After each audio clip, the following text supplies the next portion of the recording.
Olá pessoal, tudo bem por aí? Hoje, na nossa aula de artes, vamos falar um pouco sobre arquitetura.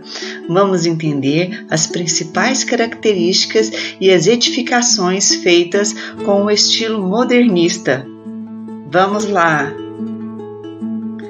Sem dúvida nenhuma, a Semana de Arte Moderna iniciou um processo de ruptura com as expressões artísticas do passado. No entanto, isso não é válido para a arquitetura. A arquitetura moderna está condicionada com questões de mudanças sociais e econômicas durante a Revolução Industrial, que foram responsáveis por surgir primeiramente esse estilo na Europa.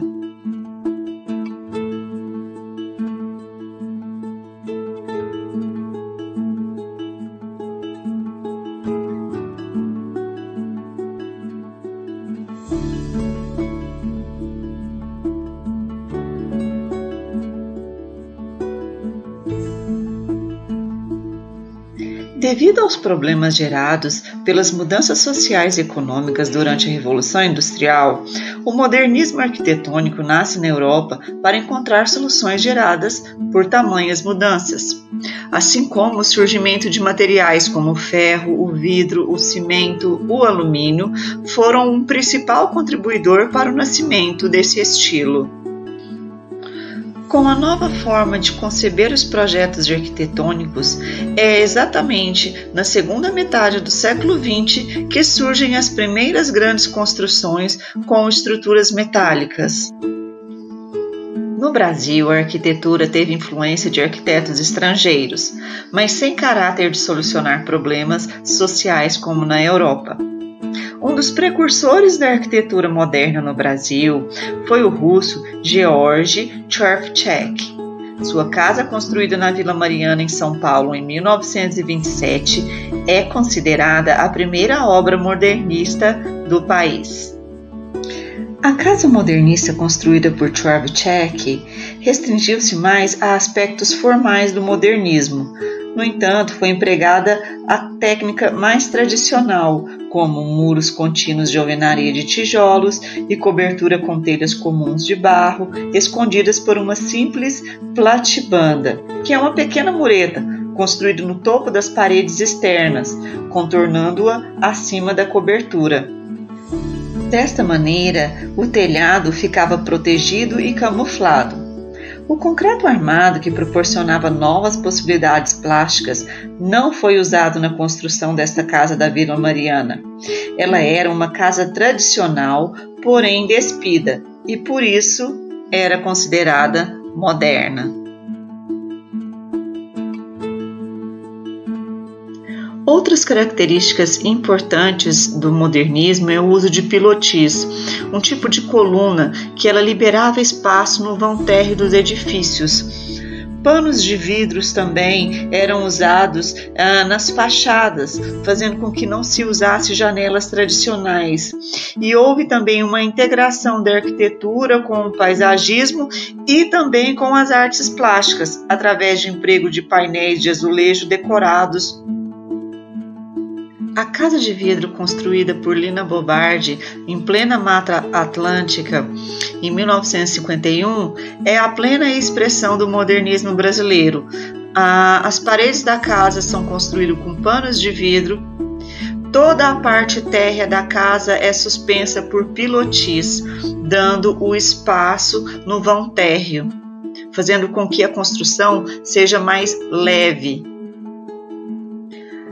A própria concepção da casa de ser construída em plena Mata Atlântica já integra a questão arquitetônica com o paisagismo, e Lina Bobardi explora isso ao construir a casa ao redor de uma enorme árvore que faz parte da integração dessa arquitetura.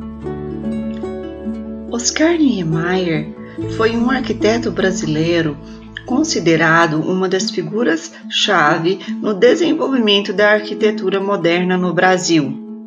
Vamos conhecer o trabalho dele. Oscar Niemeyer disse: "Não é ângulo reto que me atrai, nem a linha reta, dura e flexível criada pelo homem. O que me atrai é a linha livre e sensual, a curva que encontro nas montanhas do meu país, no curso sinuoso dos rios, nas ondas do mar, nas nuvens do céu, no corpo da mulher preferida. De curvas é feito todo o universo curvo de Einstein. O complexo arquitetônico da Pampulha, criado em 1940, é o grande marco da genialidade de Oscar Niemeyer, quando ele faz a ruptura radical com tudo que já tinha sido feito no passado em arquitetura religiosa, usando concreto armado para criar formas sinuosas. É a primeira igreja que não apresenta uma planta comportada ou simétrica, como nos antigos templos religiosos. A decoração feita por Cândido Portinari, por sua vez, tanto a dos azulejos externos quanto a do painel interno, foi concebida de forma a se integrar totalmente com as linhas sinuosas arquitetônicas criadas por Niemeyer.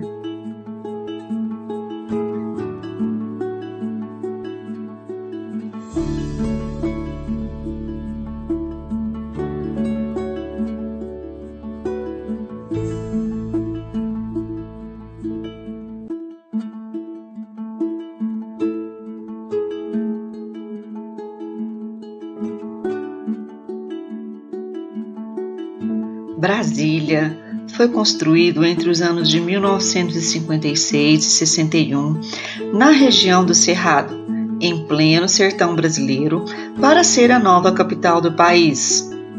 A cidade, como um todo, foi planejada por Lúcio Costa e o projeto dos edifícios mais importantes coube a Oscar Niemeyer. É de Lúcio Costa o famoso plano da cidade concebida como figura de um avião, em que um grande eixo central divide um eixo transversal em duas metades, uma ao norte e outra ao sul, como se fossem as asas de uma aeronave. Todos esses principais edifícios projetados por Oscar Niemeyer encantam o observador pela leveza das linhas, pela largueza dos espaços que criam, que era tão incomum nas nossas grandes e antigas metrópoles.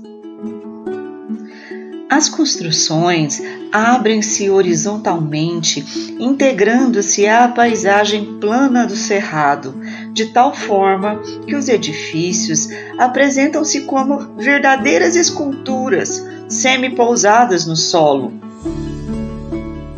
Já o uso abundante de vidros nos prédios realiza um dos ideais da arquitetura moderna, que é a integração entre os espaços externos e internos.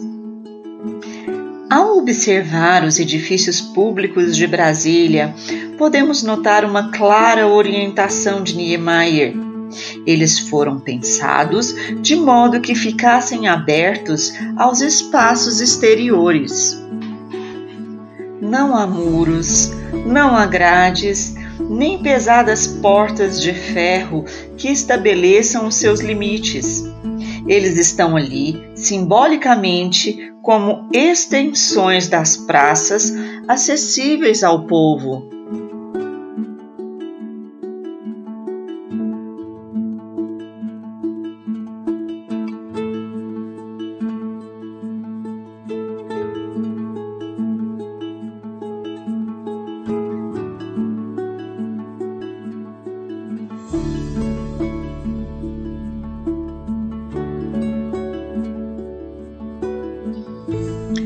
No entanto, as barreiras formais que a arquitetura não previu são obra das autoridades que exercem o poder, não do artista que projetou os edifícios.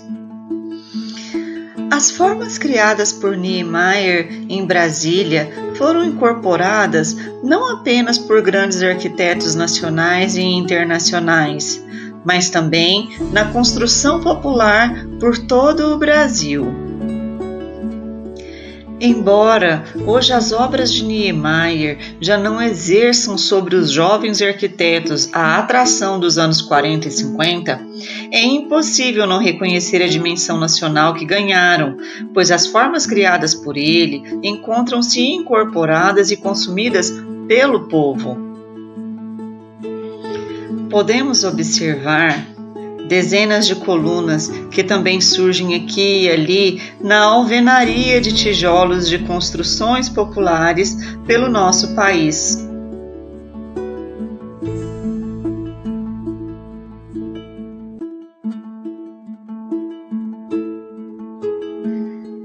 Pode-se argumentar que essa homenagem anônima feita a Brasília e não ao arquiteto.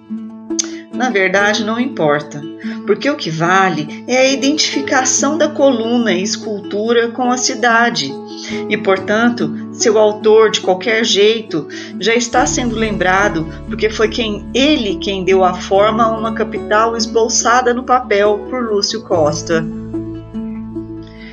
A observação desse fato nos leva a aquilatar a importância de Brasília como um fator de integração nacional e vemos que pela primeira vez em nossa história a arquitetura dela participa.